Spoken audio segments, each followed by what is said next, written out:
ఈ శుభదినాన మీ విషయమై దేవాది దేవుడు తన మనసులో ఉన్న ఆలోచనని మీకు తెలియపరచాలని ఆయన మన మధ్యకు దిగి వచ్చారు. ఆయన సన్నిధికి మీరంతా వచ్చినది మంచిది. దేవుడు మిమ్మల్ని ఆశీర్వదించునుగాక. బైబిల్లో రాయబడిన వాక్య భాగాన్ని చదువుకుందాం.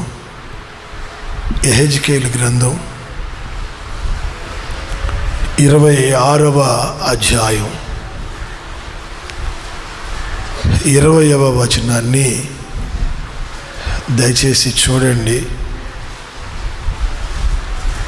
యెహెజ్కేలు గ్రంథం 26వ అధ్యాయం 20వ వాక్య భాగాన్ని మనం చదువుకుందాం. సజీవులు నివసించే భూమి మీద నేను మహాఘనకార్యములను కలుగజేసేదను. దేవునికి స్తోత్రం. దేవాది దేవుడైన యెహోవా ఆయన తన మాటగా ఆయన యొద్దకు వచ్చిన మీ కొరకు ఆయన చెబుతున్నది ఏమిటంటే, సజీవులు నివాసం చేస్తున్న ఈ భూమి మీద నేను మహాఘనకార్యములను చేస్తాను. దేవునికి స్తోత్రం.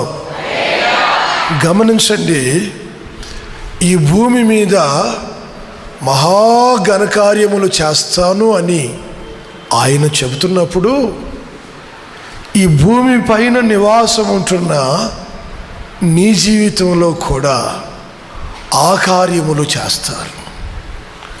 నీ కుటుంబంలో కూడా ఆ కార్యములు జరిగిస్తారు.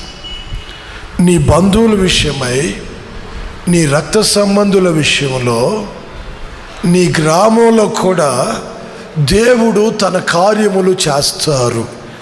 ఈ భూమి మీద మహాఘనకార్యములను నేను చేసేదను అని ఆయన సెలవిస్తున్నారు. దేవునికి స్తోత్రం. నీ జీవితంలోనూ, మీ కుటుంబాలలోనూ, మీ బిడ్డల కొరకు కూడా అద్భుతమైన ఆ ఘనకార్యములను ప్రభువు జరిగించునుగాక. పరిశుద్ధ గ్రంథమైన బైబిల్లో ఆయన మాటలను మనం చదువుతూ ఉంటే, మన పితరులు అనబడుతున్న ఆయన ప్రజల విషయమై అనేక పర్యాయములు ఆయన గొప్ప కార్యాలు చేసినట్లు, వారి ఎడల ఘనమైన కార్యములు జరిగించి, అద్భుతముల చేత, సూచక క్రియల చేత వారిని ఆదుకొని, వారిని ధైర్యపరిచి, వారిని ఉజ్జీవపరుస్తూ, వారికి సహాయం చేసి, వారి శత్రువుల చేతులలో నుండి ఒక్కొక్కరిని ఇడిపించినట్లు అనేకుల జీవితాలలో ఇది జరిగినట్లుగా గ్రంథంలో రాయబడి ఉన్నాయండి.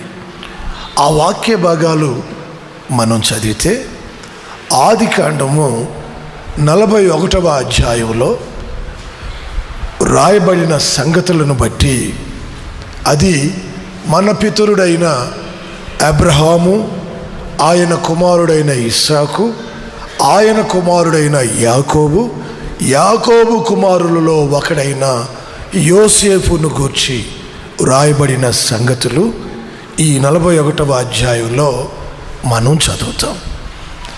ఈ యోసేపు పలు శ్రమలు పడి అనేకములైన అవమానములు పొందినవాడై, తుదకు తోడబుట్టిన వారే తనను అమ్ముకొనగా ఐగుప్తు దేశంలో బానిసగా చేయబడి, చేయని నేరం తన మీద పడినందువలన జైలు పాలై, జైల్లో అధికారుల దయ పొంది దేవుని ఎదుట ప్రార్థన చేసుకుంటూ ఉన్న రోజులు అవి. ఆ రోజుల్లో ఆ ఐగుప్తు దేశమంతటిని పరిపాలన చేస్తూ ఉన్న మహారాజు ఒకరోజు పడుకొని ఓ కలను కన్నాడు. ప్రియులారా, అతడు కల కంటూ ఉండగా ఆ కలలో ఆయన ఒక నది ఒడ్డుకు వచ్చాడు. కన్నులెత్తి చూస్తూ ఉంటే ఆ నదిలో నుంచి బహుబలము కలిగి చూపుకు అందముగా ఉన్న 7 ఆవులు ఆ నదిలో నుంచి, ఆ ఏటిలో నుంచి బయటికి రావటం చూశాడు.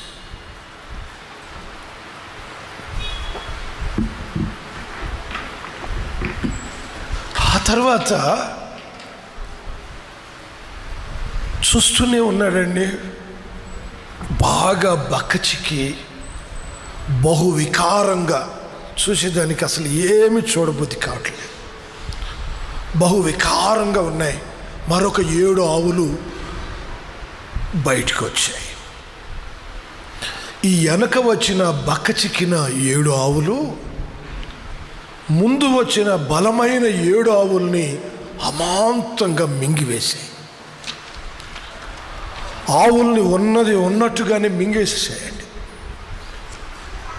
అయినా వాటి రూపము మారలేదు, వాటికి బలం కూడా రాలేదు, బక్క చిక్కినట్టుగానే ఉన్నాయి. ఇదేమిటా అని ఈ కలను గూర్చి కంగారు పడుతున్నాడు రాజు. అంతలో మరొక కళ. ఒక దంటుకి 7 బలమైన వెన్నులు, మంచి విత్తనములతో నిండిన బలమైన వెన్నులు ఒక దంటుకు మొలవటం చూశాడండి. చాలా బాగున్నాయి చూసేదానికి. అనేకములైన విత్తనములతో ఒక్కొక్క వెన్ను నింపబడి ఉంది. చూస్తూనే ఉన్నాడు. ఇంతలో ఒక దంటుకి 7 పీల వెన్నులు వచ్చాయి. అవి చూసేదానికి చాలా వికారంగా ఉన్నాయి, అస్సలు బాలేదు. ఈ పీల ఎన్నులు బలముగా ఉన్న ఎన్నులని మింగేశాయి. అయినా అవి అలాగనే ఉండటం ఈ రాజు చూసి కలవరపడిపోయాడు.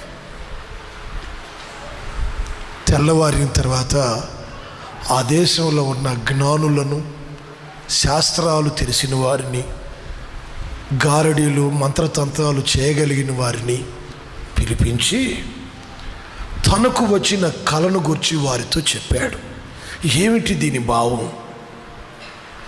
ఎందుకు ఇలా వచ్చింది, ఏమవ్వబోతుంది, నాకేం జరుగుతుంది అని కంగారు పడుతున్నాడు. వచ్చిన వారిలో ఏ ఒక్కడు కూడా ఈ కళ యొక్క భావాన్ని గురించి చెప్పలేకపోయారు. ఇంతలో ఆ రాజుకి పాత్ర అందించే ఒక వ్యక్తి, ప్రభువా, నేను చెరసాలలో ఉన్నప్పుడు నేను కలిగిన కలను గురించి యోసేపు అనే ఒక వ్యక్తి దాని భావాన్ని నాకు చెప్పారు. ఆ తర్వాత కొద్ది రోజుల్లోనే అతడు చెప్పినట్టే నాకు జరిగింది. ఒకవేళ మీరు అతనిని పిలిపించారంటే మీకొచ్చిన కళ యొక్క భావాన్ని అతడు వివరంగా చెప్తారు అని చెప్తే, అది నమ్మిన రాజు జైల్లో ఉన్న యోసేపును తన ఎదుటికి పిలిపించారు. యోసేపును చూసి, నీవు దేవతల ఆత్మ గలవాడవని, ఎటువంటి కలకైనను దాని భావమును వివరించగలవని నీ గురించి నేను విన్నాను. నాకు ఒక కల వచ్చింది, దాని భావాన్ని చెప్పమని ఈ రాజు యోసేపును అడిగారండి. దయచేసి గమనించాలి. యోసేపు అంటాడు, రాజా, ఆ కలల భావం నేనైతే చెప్పలేను.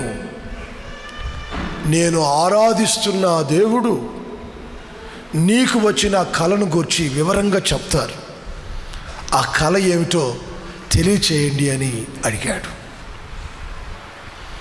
రాజు జరిగిందంతా ఆ 2 సార్లు తాను కరిన కళలను గురించి చెప్తే అప్పుడు యోసేపు దేవుని వలన దాన్ని గ్రహించిన వాడై, రాజా, 7 బలమైన ఆవులు రాబోతున్న దినములలో 7 సంవత్సరాలను ఈ దేశమంతటా సమృద్ధి అయిన పంటలు పండే ఆ దినములను చూపిస్తూ ఉన్నాయి.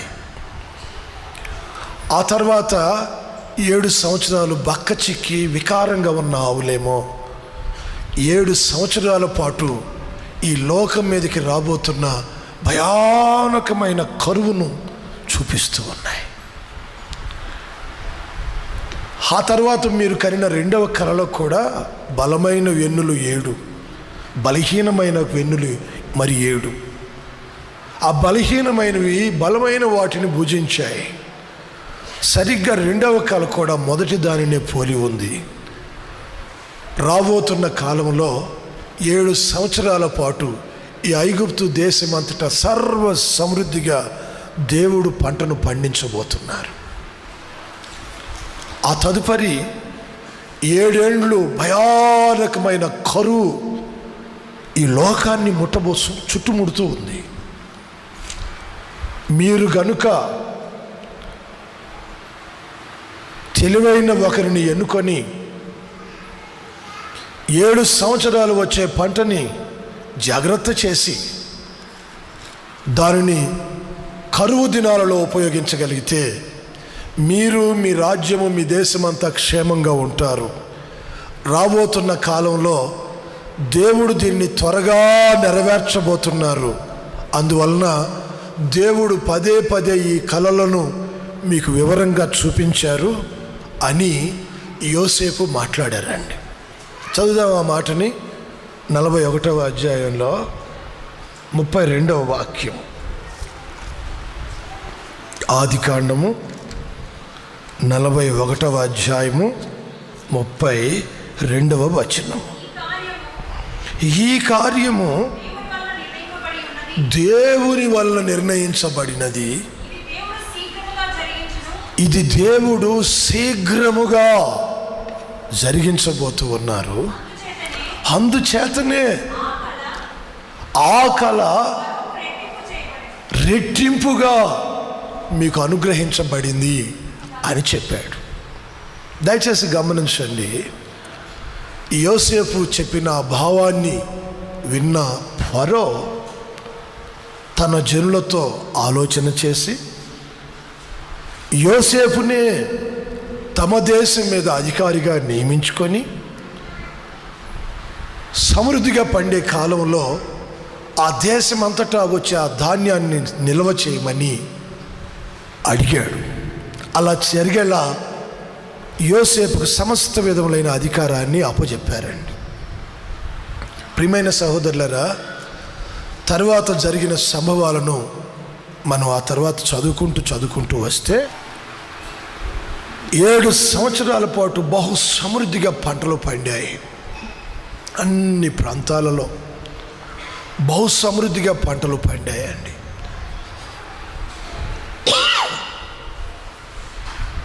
ఆ పంటను యోసేపు అధ్యక్షతలో వారందరూ చక్కగా నిల్వ చేశారు. ఆ తర్వాత ఈ 7 సంవత్సరాలు దాటాయి. యోసేపు ద్వారా చెప్పబడినట్లు దేవుడు చూపించిన కళను అనుసరించి 7 ఏండ్లు బహు ఘోరమైన కరువు వచ్చింది. మనం ఆ చోటనే 57వ వాక్యం కూడా చదివితే అక్కడ ఇలా రాసి ఉంటుంది, ఆ కరువు ప్రతి దేశమందు బహుభారముగా ఉన్నందువలన సమస్త దేశస్థులు యోసేపు నద్ద ఆహారము కొనుకొనుటకు, ధాన్యం కొనేదానికి ఐగుప్తునకు వచ్చేది. ప్రియమైన సహోదరులారా, గమనించండి. కరువు కాలం వచ్చింది. ప్రపంచ దేశాలన్నిట, సమస్త దేశాలలో ఈ కరువు భారమైంది. మనుషులు చావుని వెతుకుతే కాలం. ఐగుప్తులో ధాన్యం ఉందని తెలుసుకొని ఆ దినములలో యోసేపుకు తండ్రి అయిన యాకోబు కనాను దేశంలో ఆ మాట విని తన పిల్లలను కూడా ఐగుప్తుకు వెళ్ళి ధాన్యము కొనుక్కొని రమ్మని పంపించాడు. దయచేసి చక్కగా వినండి. ఈ సంగతులన్నీ దేవుడు మనకెందుకు చెబుతున్నారు? వీటిని గూర్చి ఆలోచించుటకు దేవుడు తన మాటలను ఈ కడవరి దినాల్లో ఉన్న నీకు నాకు ఎందుకు తెలియజేస్తున్నారు? ఎందుకు ఈ మాటలన్నీ గ్రంథస్థం చేయబడ్డాయి? ఇలాంటి ప్రశ్నలన్నిటికీ చక్కని జవాబు బైబిల్లోనే రాయబడి ఉందండి. ఈ సమయంలో చదువుదాం. ఆమోసు గ్రంథం 8వ అధ్యాయం. దయచేసి బైబిల్ ఉన్నవారు అందరూ గమనించండి. ఆమోసు గ్రంథము 8వ అధ్యాయం 11వ వచనం.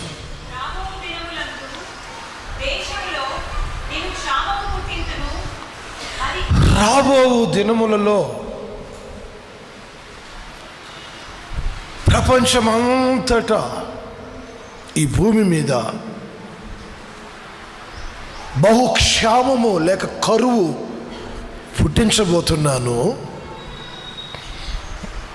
అది అన్నపానము లేకపోవటం వలన వచ్చే కరువు కాదు, కానీ దేవుని మాటలు వినబడక పోవటం వలన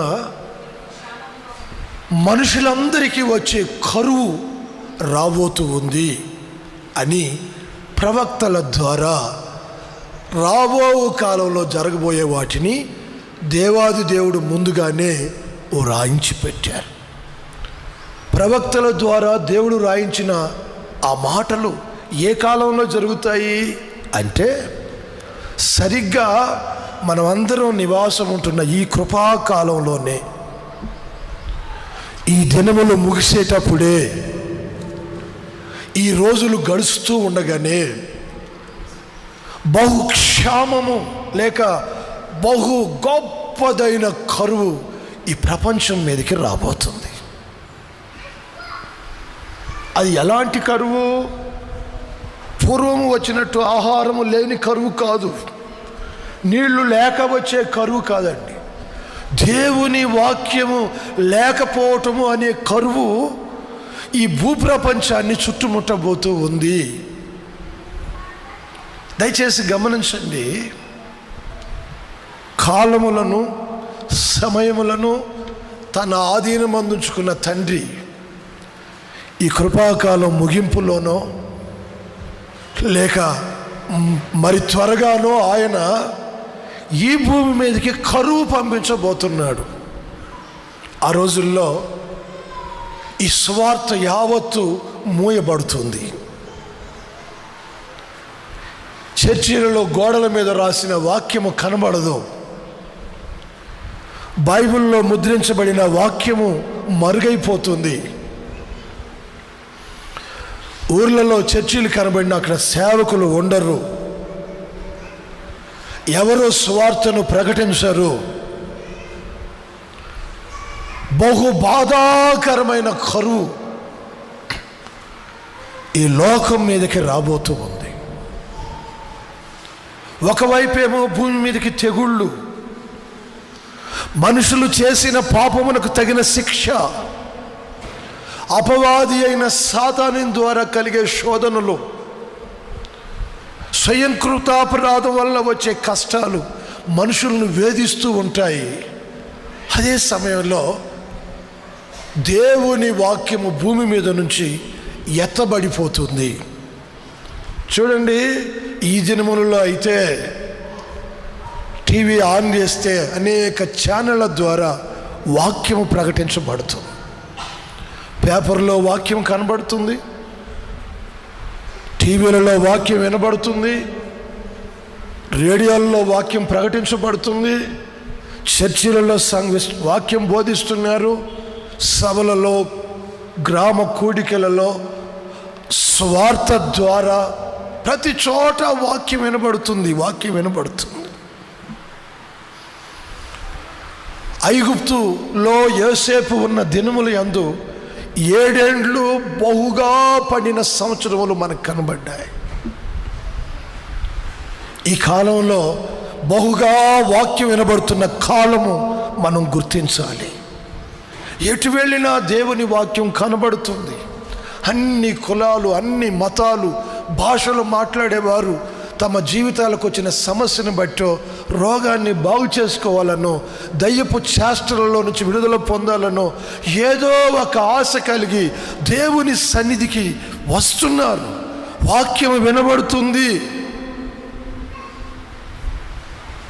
బలహీనంగా ఉన్నప్పుడు ఆ వాక్యం బలహీనులను ధైర్యంతో నడిపిస్తుంది. రోగులైన వారిని ఆ వాక్యమే స్వస్థపరుస్తూ ఉంది.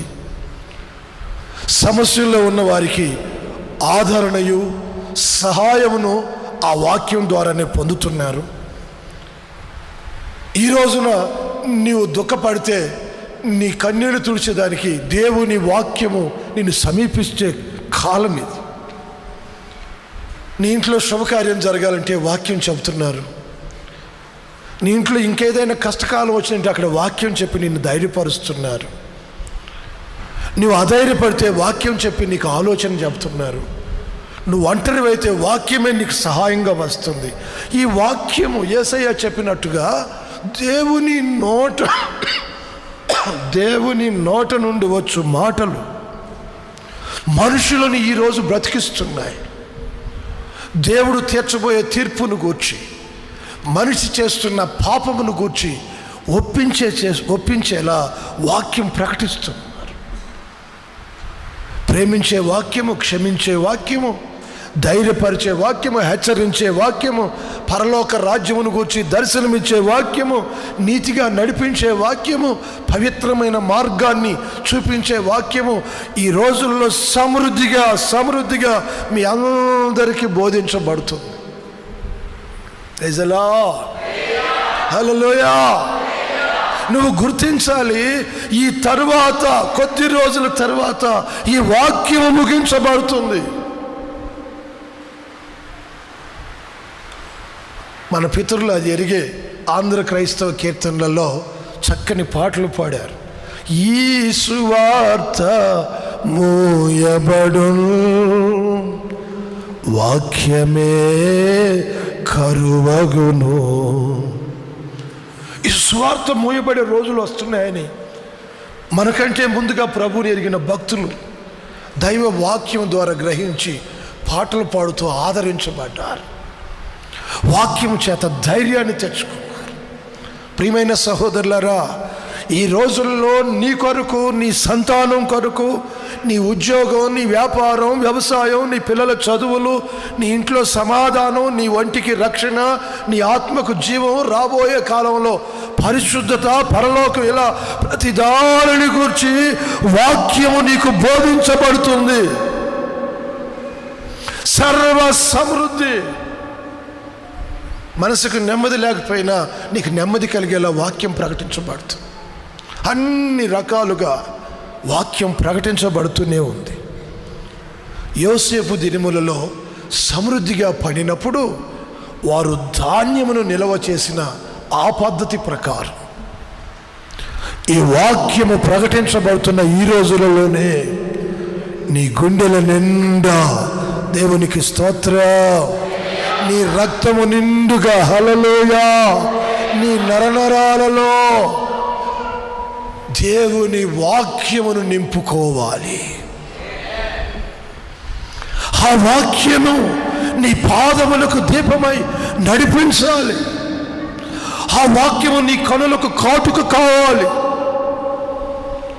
ఆ వాక్యము నీ చెవులలో విజయధ్వనిగా మారాలి. ఆ వాక్యము నీ గుండెల్లో ధైర్యాన్ని నింపాలి. ఆ వాక్యము పరిశుద్ధపరచున ఆ స్థితిలోకి నిన్ను చేర్చునంతగా అను దినము అనుక్షణం నీ కొరకు సమృద్ధిగా ఎత్తబడుతున్న ఈ దైవ వాక్యాన్ని నువ్వు కూడబెట్టుకోవాలి. చాలా కుటుంబాలను కూడా మనం గమనించవచ్చు. వారిని మనం చూసినప్పుడు మనకు ఏమనిపిస్తుందో తెలుసా? వారి నోట బూతులు మానరు, అబద్ధాలు ఆడటం మానరు, ప్రతి చిన్నదానికి ప్రతిదానికి గొడవలు పడటం ఆగరు. సంఘమన్నా భయం లేదు, దేవుడన్నా భయం లేదు, సేవకులన్నా భయం లేదు. చర్చిలో ఇకలు పక్కపక్కలు, చర్చిలో ఒక రకంగా గేటు దాటితే మరొక రకంగా, కొంతమందికి వీళ్ళ మీద వాళ్ళకే, వాళ్ళ మీద వీళ్ళకి చెప్పుకోవటం. అసలు దేవుని స్వభావం ఈరోజున చాలా మందిలో లేదండి, చాలా మందిలో లేదు. దేవుని పిల్లలమే అనుకుంటున్న వారిలో కూడా దైవ స్వభావం అనేది ఈ రోజున లేదు. దైవ స్వభావం ఏం చెబుతుంది? మీలో ఎవరైనా గొప్పవారై ఉండగోరిన ఎడల మీరు అందరికీ దాసులై ఉండాలి. మనుష్య కుమారుడు పరిచర్య చేయించుకునేదానికి రాలేదు, పరిచర్య చేసేదానికి వచ్చారు. మీరు పరిచర్య చేయాలి. మీరు ఎవరైనా ఘనంగా ఉండాలనుకున్నా, గొప్పవాళ్ళుగా తీర్చిదిద్దపడాలన్నా మీరు అందరి ఎదుట తగ్గించుకోవాలని దేవుని వాక్యం చెప్తాం. కానీ ఈరోజున చాలామంది జీవితాలలో ఈ తగ్గింపు స్వభావము లేదు. అంటే వారి హృదయంలో వాక్యము లేదు, వారి ఇండ్లలో వాక్యం లేదు, వారి పిల్లలకు వాక్యాన్ని వాళ్ళు సంపాదించలేదు.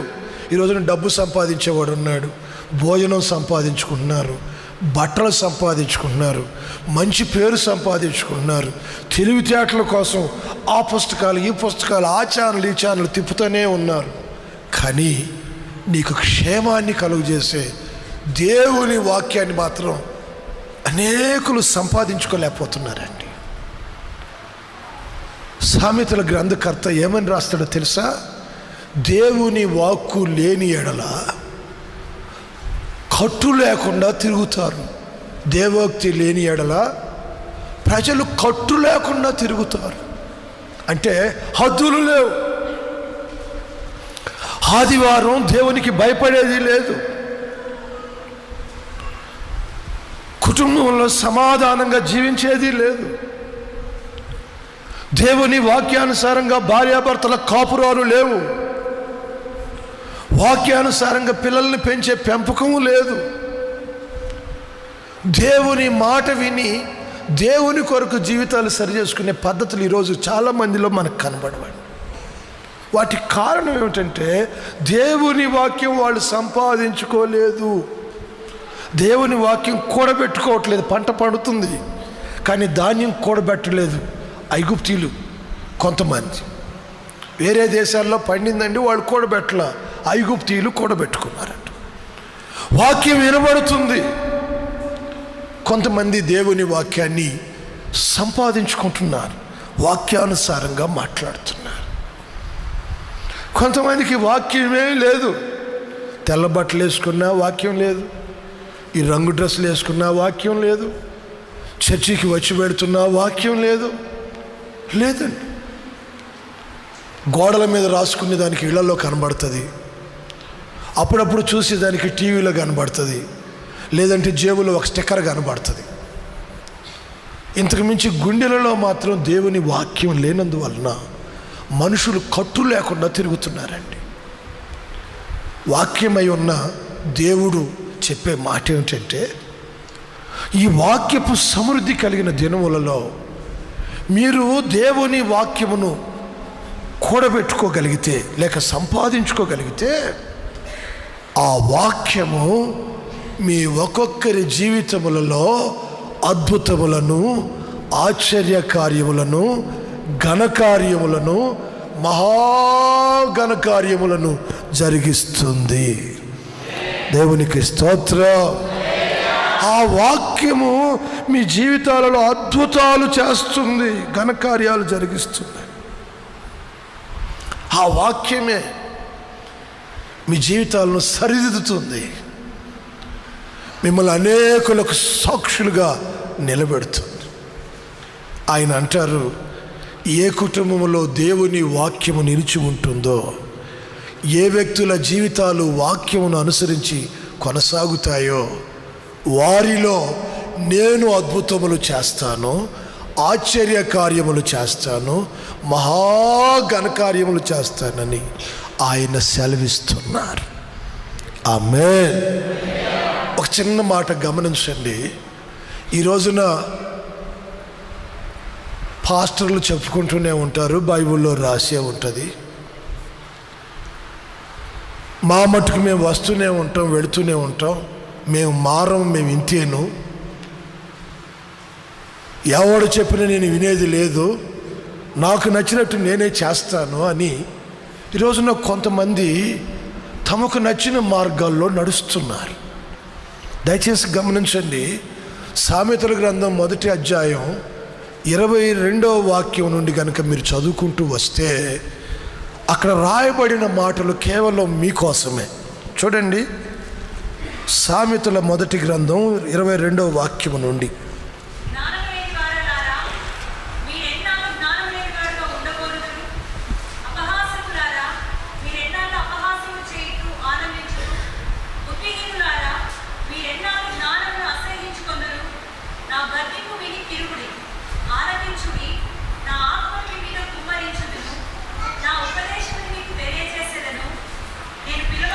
నేను పిలవగా మీరు వినకపోతిరి, నేను చేయి చాపగా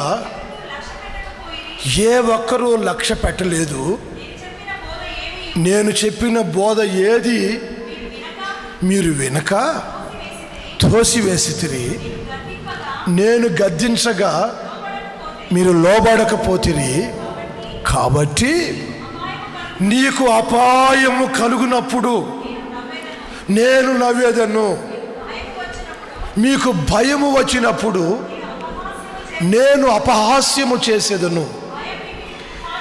భయము మీ మీదకి తుఫాను వలె వచ్చును, సుడిగాలి వచ్చినట్లు మీకు అపాయము కలుగునప్పుడు, మీకు కష్టమును మీకు దుఃఖమును ప్రాప్తించినప్పుడు నేను అపహాస్యము చేసేదను. అప్పుడు నా వైపు తిరిగి నన్ను గూర్చి మొరపెడతారు కానీ నేను ప్రత్యుత్తరమియ్యను. నన్ను శ్రద్ధగా వెతుకుతారు కానీ నేను వారికి కనబడను. జ్ఞానము వారికి అపహాస్యమైంది. దయచేసి గమనించండి. ఎవరు నా మాటలకు లోబడటం లేదో, నేను ఒక్కొక్క ఇంటికి వెళితే ఒక తల్లి నాకు చెబుతుంది, అయ్యా నా కూతురు జీవితం బాగలేదు, ప్రార్థన చేయ. నేను చాలాసార్లు చెప్పా, అమ్మా నువ్వు నీ కూతురు నీ ఇంటివారు దేవుని సన్నిధికి రండి, దేవుని ఎదుట ప్రార్థన చేద్దామని. ఆహా, దేవుని మందిరానికి రారండి. దేవుని వాక్యము వారికి లేనందువలన కేసుల చుట్టూ తిరిగినా, కోర్టులకు వెళ్ళినా, పెద్ద మనుషులను ఆశ్రయించినా దేవుడు చేయవలసిన కార్యము జరగలేదు కనుక వారి సమస్యగానే మిగిలిపోయటం నేను చూశాను. ఈరోజు కొంతమందికి సంతానం లేదు. నేను చాలాసార్లు భారంగా కన్నీళ్ళు పెట్టి ప్రార్థన చేశాను, ప్రభువా వీరికి సంతానం ఎందుకు ఇవ్వటం లేదయ్యా. ఒకప్పుడు మా తల్లి రెబెక్కమ్మ గారు సంతానం లేని గొడ్రాలని రాస్తుంది. ఆమె భర్త ప్రార్థన చేస్తే ఆమెను కనికరించి కుమారుని ఇచ్చావు కదా. మా తల్లి అయిన హన్నా ప్రార్థన చేసినప్పుడు ఆమెకు 6 సంతానం ఇచ్చావు కదా.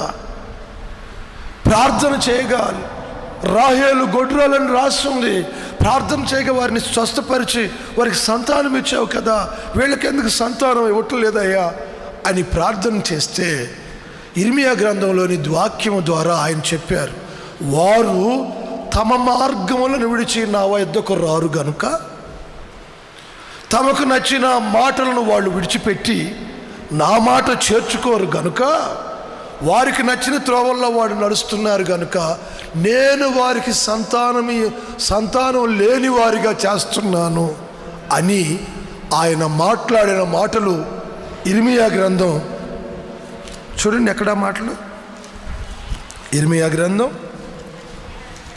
అమ్మా 15వ అధ్యాయం 7వ వాక్యంలో ఆ మాటలు మనకు కనబడతాయి. ప్రార్థన చేస్తున్నావు, ఎందుకు సంతానం లేదు? పిల్లలు లేరని ఒక అమ్మాయి ఎద్దును దాటించేదానికి వెళ్ళిందంట. ఎంత దుర్మార్గమైన పని అండి! పిల్లలు లేరని ఒకడు ఆకుపసరు తాగితే అది ఎఫెక్ట్ అయిపోయి జీవితం తల్లక్రిందులు అయిపోయి, పిల్లలు లేరని ఒకడు ఒక మాంత్రికుని దగ్గరికి తీసుకెళ్ళి అప్పచెప్పాడంట. అమ్మో, దారుణమైన విషయాలు భూమి మీద మనం వింటున్నామండి. లోకంలో ఎవరు చేసినా యెహోవా అనుగ్రహం చూపకపోతే రోజున మనుషుల్లో అద్భుతాలు జరగటం లేదండి. ప్రియమైన సహోదరులారా, ఈరోజు వాక్యం అంటుంది, నేను మీ ఎదుట మీ మధ్యలో మహాఘనకార్యములు అద్భుత కార్యములు చేస్తానని ఆయన చెప్తున్నాడు.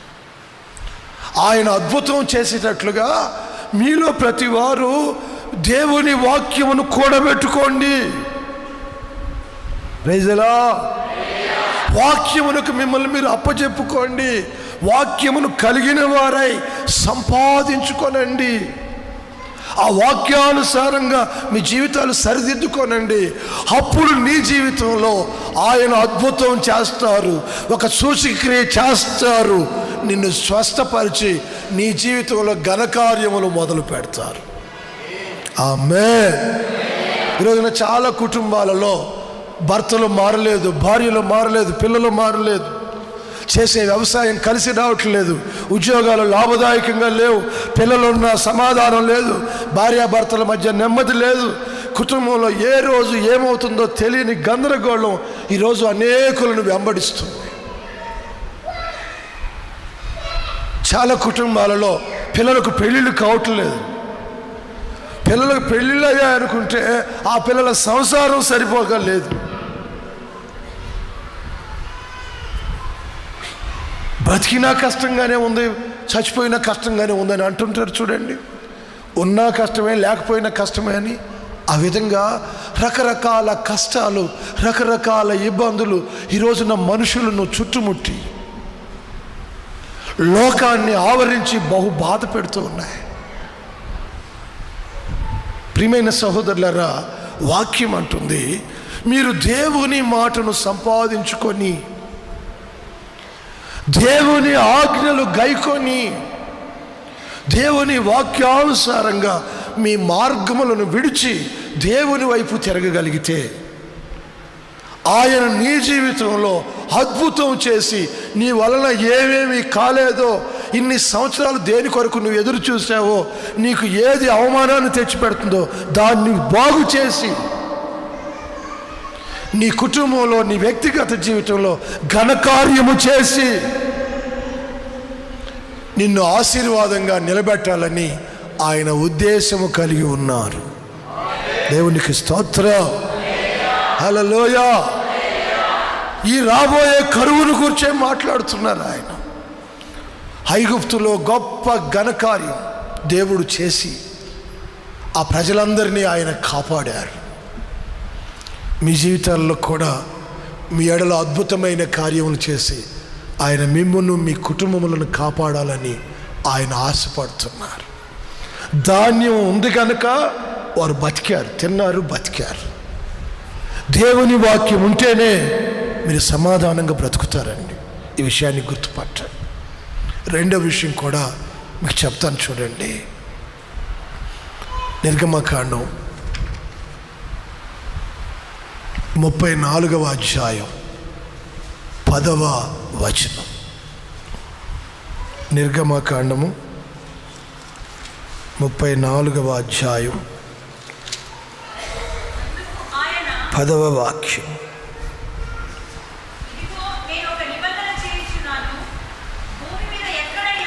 భూమి మీద ఎక్కడైనను ఏ జనములోనైనను చేయబడని అద్భుతములు నీ ప్రజలందరి ఎదుట చేసేదను.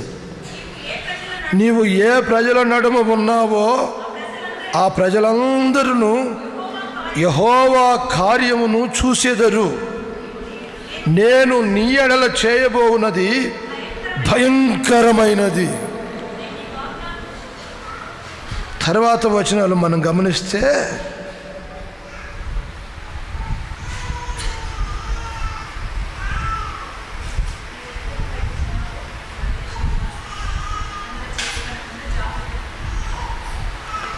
చెప్తాను చూడండి.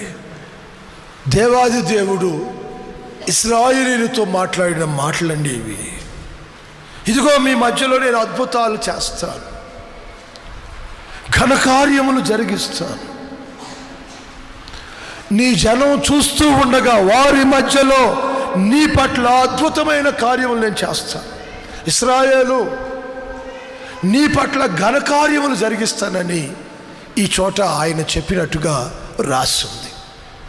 ద్వితీయోపదేశ కాండంలో మనం ఇందును గూర్చి చదివితే చూడండి. ద్వితీయోపదేశ కాండం 4వ అధ్యాయం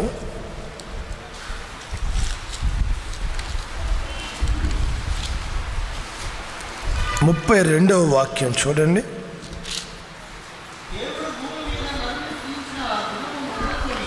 దేవుడు భూమి మీద నరుని సృజించిన దినం మొదలుకొని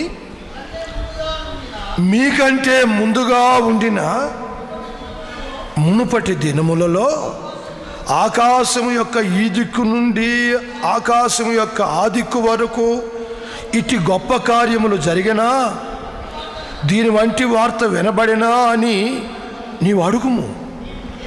నీవు దేవుని స్వరము అగ్ని మధ్య నుండి మాట్లాడుట వినినట్లు మరి ఏ జనములకైనా విని బ్రతికినా, మీ దేవుడైన యెహోవా ఐగుప్తులో మీ కన్నుల ఎదుట చేసిన వాటన్నిటి చొప్పున ఏ దేవుడైనను శోధనలతోనూ సూచక్రియలతోనూ మహత్కార్యములతోనూ యుద్ధముతోనూ బాహుబలముతోనూ చాచిన చేతితోనూ మహాభయంకర కార్యములను ఎప్పుడైనా వచ్చి ఒక జనము నుండి తన కొరకు ఒక జనమును తీసుకొని యత్నము చేసినా, అయితే యెహోవా దేవుడనియు ఆయన తప్ప మరి ఒకడు లేడనియు నీవు తెలుసుకున్నట్లు అది నీకు చూపబడెను.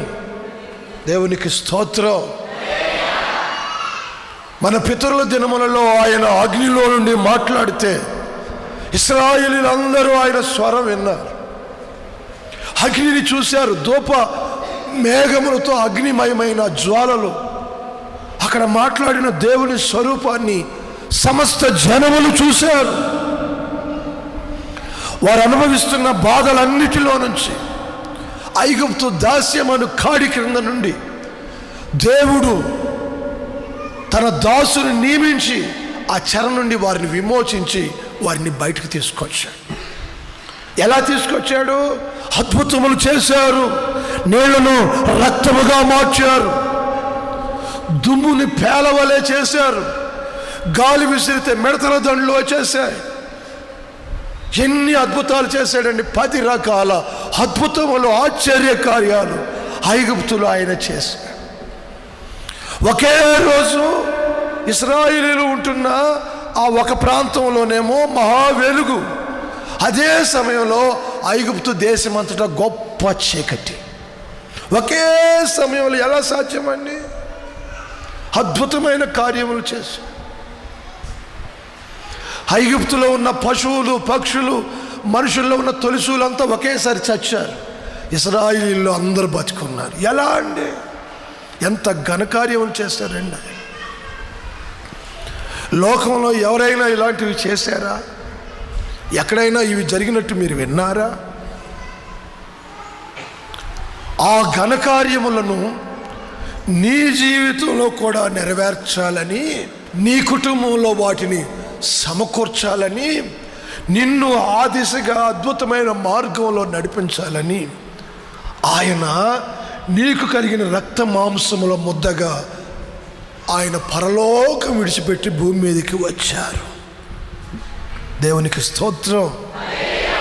ఐగుప్తులో జరిగించిన అద్భుతాలు, ఘనకార్యం ఈ రోజుల్లో నీకు కూడా చేసి, ఈ పాపము అనే బానిసత్వంలో నుంచి, పాపం వలన వచ్చే జీతమైన మరణములో నుంచి నిన్ను దాటించి, నిన్ను సంరక్షించి, నీతో పాటు నీ కుటుంబాన్ని, నీ సంతానాన్ని రాబోయే దినములన్నీ మీకు సౌఖ్యంగా సమకూర్చి మిమ్మల్ని తనతో సమాధానపరుచుకోవాలని ఆయన మిమ్మల్ని విడిపించుట కొరకు ఆయన తానే మరణమై సిలువలో తన ప్రాణం అర్పించారు. దేవునికి స్తోత్రం. హల్లెలూయా. ప్రియమైన సహోదరులారా, చక్కగా గమనించండి. ఐగుప్తులో జరిగిన గంభీరమైన కార్యములు మీ ఎడల, మీ కుటుంబాల్లో కూడా జరిగించాలని ఆయన ఎదురు చూస్తూ ఉన్నారండి. ఆయన తన కార్యములు నెరవేర్చున్నట్లుగా నువ్వేం చేయాలి? ఆయన సన్నిధిలో ఆ రక్తంలో కడగబడిన స్థితికి తగినట్టుగా, ఆయన శరీరమును భుజిస్తున్న స్థితికి తగినట్టుగా నీతిగా, యథార్థముగా, పవిత్రంగా నీ విశ్వాసమును కాపాడుకోవాలి. దేవునికి స్తోత్రం. హల్లెలూయా. నీవు విశ్వాసమును కాపాడుకుంటూ అబద్ధము జోలికి వెళ్లకుండా, దొంగవి కాకుండా, చెడ్డ పనులు చేయకుండా, లోకంలో ఒకని వలె బ్రతకకుండా, దేవుని బిడ్డగా నీవు వేరుపరచబడి నీవు ప్రత్యేకంగా జీవించగలిగితే నీ వ్యక్తిగత జీవితంలో ఉన్న ప్రతి కొదవను ఆయన తీరుస్తారు. నీ కుటుంబంలో ఉన్న ప్రతి సమస్యను పరిష్కరించి అక్కడ ఒక అద్భుతం చేసి ఆశ్చర్యమైన కార్యం జరిగించి నీ జీవితంలో, నీ కుటుంబంలో ఒక ఘనకార్యం కొనసాగించాలని, దాన్ని నిర్మించాలని ఆయన ఈ రోజున తన మాటల చేత ఒక్కొక్కరిని దర్శిస్తూ వస్తున్నారు. దేవునికి స్తోత్రం.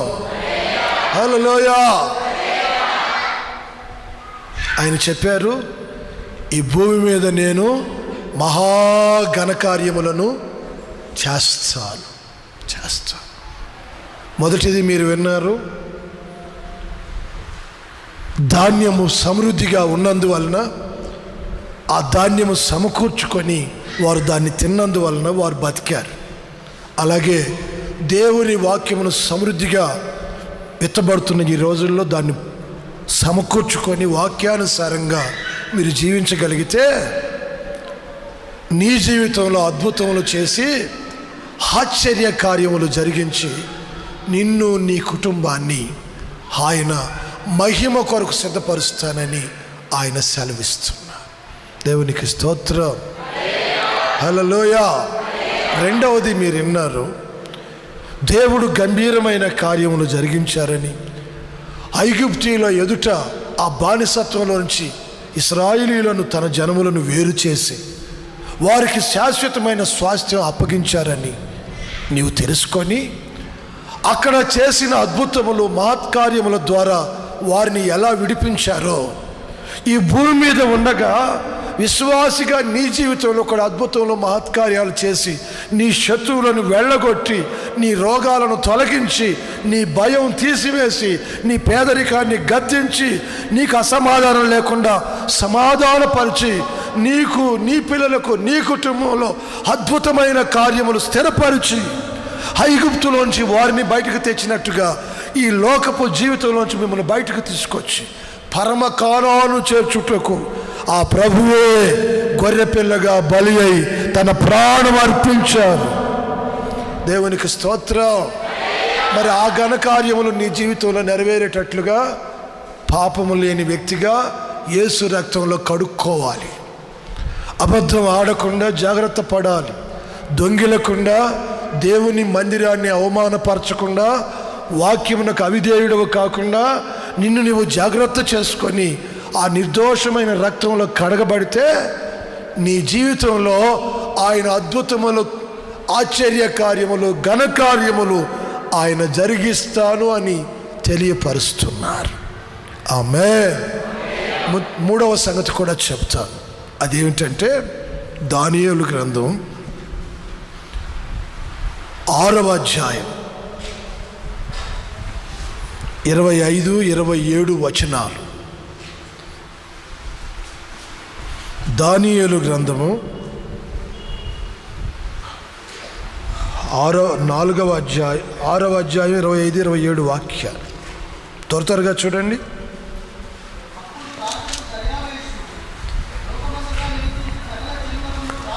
లోకమంతటయు నివసించు సకల జనులకు,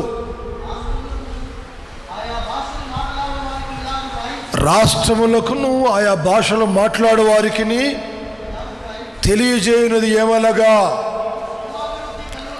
మీకు క్షేమాభివృద్ధి కలుగును గాక. ఆమేన్. చదవండి.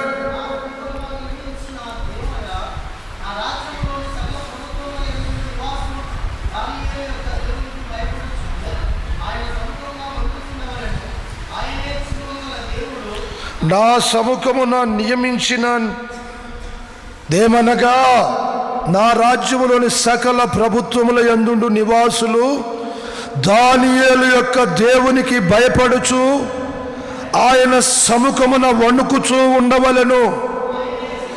ఆయనే జీవము గల దేవుడు, ఆయనే యుగ యుగములు ఉండువాడు. ఆయన రాజ్యము నాశనము కానేరదు, ఆయన ఆధిపత్యము తుదమట్టుకు ఉండును. ఆయన విడిపించువాడును రక్షించువాడునై ఉండి పరమందును భూమి మీదను సూచక క్రియలను ఆశ్చర్య కార్యములను చేయు దేవుడు. దేవునికి స్తోత్రం. భూమి మీదను పరమందును ఆయన ఆశ్చర్య కార్యములు చేయువాడు. ఆయనే దేవుడు. ఆయన రాజ్యము సదాకాలం నిలిచి ఉంటుంది. ఆయన ఆధిపత్యం తరతరాలు కొనసాగుతుంది. ఆయన అద్భుతములు సూచక్రియలు ఒక్కొక్కరి జీవితంలో చేయగలిగిన వాడు గనుక ప్రతి మనిషి దేవునికి భయపడవలెను. ప్రతి కుటుంబం దేవునికి భయపడి ఆయన ఎదుట గడగడ గడగడ వణుకుచూ ఉండవలెను. ఆమేన్. ప్రియరా, 4వ అధ్యాయంలోకి మనం వస్తే అక్కడ రాజైన నెబుకద్నెజరును గూర్చి రాయబడిన మాటలు మనకు కనబడతాయండి. 30వ వచనం నుండి మనం చదివితే, తలల పైకి ఎత్తండి, నేను చెప్తాను. ఆ నెబుకద్నెజరు తన కోసం పెద్ద బంగ్లా ఒకటి కట్టాడండి. పెద్ద మందిరం, రాజమందిరం కట్టాడు. తను అనుకుంటాడు, నా సామర్థ్యము, నా బలం, నాకు కలిగిన దాని వల్ల కదా నేను ఇవన్నీ చేశాను అని సంతోషపడుతున్నాడండి రాజు. వెంటనే దేవుని వాక్యము వచ్చి అతనికి ప్రకటన చేసింది. ఏమైనా తెలుసా? సమస్తము దేవుని వలన కలిగి ఉండగా నీకు కలిగిన ప్రతిదీ దేవుని వలన. నీకు కళ్ళున్నాయి, కళ్ళుతో చూస్తున్నావంటే దేవుడిచ్చాడు. నోరుంది, నోటితో మాట్లాడుతున్నామంటే దేవుడిచ్చాడు. కాళ్ళు, చేతులు, ప్రతి అవయవం, డబ్బు, ఉద్యోగం, వ్యాపారం, ప్రతి కళ, పాటలు పాడటం, పరిచర్య చేయటం, మ్యూజికల్స్ వాయించడం, ఇంకా ఏదైనా ప్రతిదండి, ఉద్యోగమా, వ్యాపారమా, వ్యవసాయమా, ప్రతిదీ దేవుడి వల్ల నీకు ఇచ్చివ్వబడ్డాయి. దేవుడు నీకు ఇచ్చాడని, దేవుని వల్ల కలిగాయని భయపడుతూ వణుకుతూ దేవుని సన్నిధిలో భక్తిగా ఉండకుండా, నెబుకద్నెజరు ఇది నా వలన కలిగింది, నేనే సమర్థుడని అనుకుంటున్నావు గనుక ఇక మీదట నీ రాజ్యం నీకు ఉండదు. నువ్వు పశువులాగా గడ్డి తింటావు, ఎండకు ఎండుతావు, మంచుకు తడుస్తావు, వానలో నానుతావు.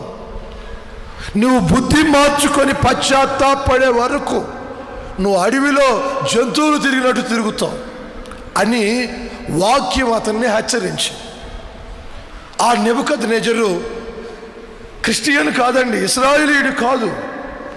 అయినా తనకు చెప్పబడిన వాక్యమునకు లోబడి ఆ దేవునికి భయపడి తన దోషముల విషయమై పశ్చాత్తాపడి గడగడ గడగడ వణుకుతూ దేవునికి దండం పెట్టాడండి. అయ్యా, నేను గర్వించాను, నా వలన కలిగాను అనుకున్నాను, నన్ను క్షమించండి అయ్యా అని అడిగాడు. అడిగిన తర్వాత దేవుడు క్షమించే దేవుడు కదండి, అతన్ని క్షమించాడు. మరలా అతని రాజ్యం అతనికి ఇచ్చాడు. అప్పుడు అతను ఏమని చెప్పాడో చదవండి, 35వ వాక్యం నుండి. భూనివాసులందరూ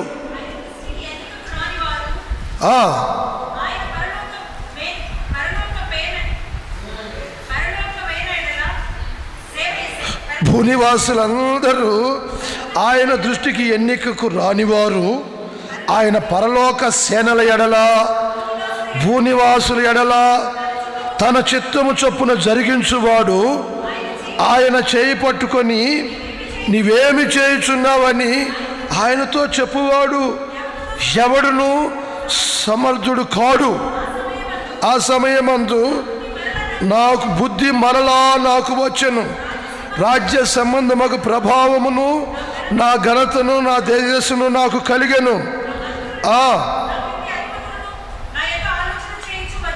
నా రాజ్యము నాకు స్థిరపడగా నేను మరి ఎక్కువగా ఘనత నొంది తిని, ఇలాగున నెబుకద్నెజరును నేను పరలోకపు రాజు యొక్క కార్యములన్నీ సత్యములను ఆయన మార్గములు న్యాయమై ఉన్నవనియు, గర్వముతో నటించు వారిని ఆయన అణప శక్తి గలవాడనియు నేను తెలియపరుస్తూ ఆయనను స్తుతించి కొనియాడుచు గణపరుచుచున్నాను. దేవునికి స్తోత్రం. చూడండి, బుద్ధి తెచ్చుకున్నాడండి నెబుకద్నెజరు అనే రాజు. ఈరోజు విశ్వాసులారా, నీకు కలిగిన ప్రతిదీ దేవుని వలనే కలిగాయి. పొలమున్నా, ఇల్లున్నా, పిల్లలున్నా, డబ్బున్నా, ఆరోగ్యమున్నా, ఏవి ఉన్నా సరే దేవుడు నీకు ఇచ్చాడనే సంగతి గుర్తించి దేవునికి భయపడుతూ ఆయన సన్నిధిలో యథార్థముగా పవిత్రంగా ఉండటం నేర్చుకోవాలి. దేవునికి మహిమకరంగా జీవించాలి. దేవుడు నీకు ఇచ్చిన దాన్ని లోకానుసారంగా, దేవుణ్ణి కలుగు చేసిన దాన్ని లోకంలో ఎక్కడో ఒక దగ్గర నువ్వు వదిలేస్తే, అదిగో ఆ రోజు నెబుకద్నెజరుకు పట్టినట్టుగా గడ్డి తినే పరిస్థితులు వస్తాయి. మనుషుని స్వభావం పూర్తిగా పోయి పశువుల స్వభావం వచ్చేసింది. తన తప్పు తెలుసుకొని దేవుని వైపు తిరిగి పశ్చాత్తాపడిన తర్వాత అతను ఇలా సాక్ష్యం చెబుతున్నాడు, పరలోకమందును భూమి అందును ఆయన న్యాయములు సత్యము, ఆయన శాసనములు స్థిరమైనవి, ఆయన కార్యములు ఘనమైనవి అని సాక్ష్యం చెప్తున్నాడు. ప్రియులారా, ఈరోజు నీకు కలిగిన దాన్ని బట్టి నువ్వు గర్వపడవద్దు.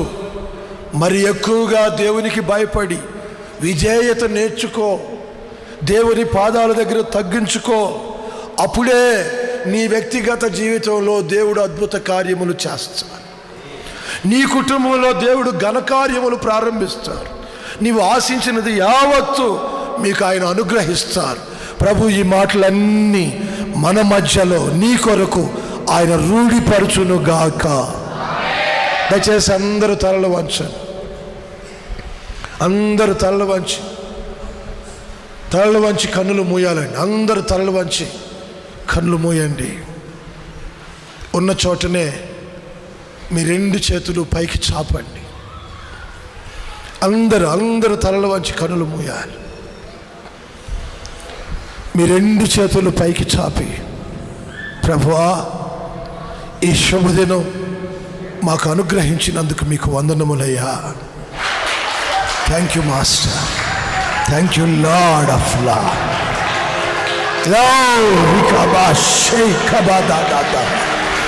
నీ సన్నిధికి కూడి వచ్చిన ఈ బిడ్డల విషయం అయా, దుఃఖ దినములు తొలగిపోయాయి, పాపమును విడిచిపెట్టగలిగేలా పరిశుద్ధులుగా తీర్చిదిద్దబడినట్లు ఘనకార్యములు చేయండి.